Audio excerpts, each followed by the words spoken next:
এটা শুরু হয়েছে আসলে মানে যেটা মানে কিভাবে আমরা এই বাংলা এলএলএম এ আসলাম। তো সেটার অ্যান্সার হচ্ছে এটার সূচনা পিএইচডি থেকে আরকি।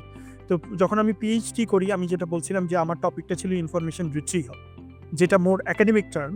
কিন্তু সেটার বাংলা বা বাংলা ঠিক না মানে সহজ ইংলিশ যেটা সেটাকে বলে সার্চ ইঞ্জিন।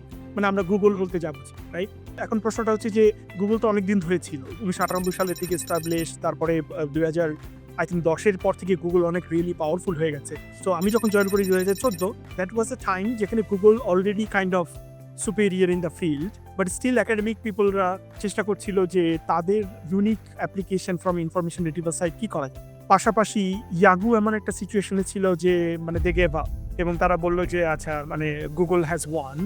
মাইক্রোসফটও এমন একটা পজিশনে ছিল যে being search is not working well এবং এরকম একটা পর্যায়ে এবং ইনফরমেশন রিট্রিভাল কমিউনিটিটাও খুবই মানে লিমিটেড হয়ে যাচ্ছিল ইন দ্য সেন্স যে সবাই ভাবছিল যে মানে গুগল হ্যাজ সলভড ইট।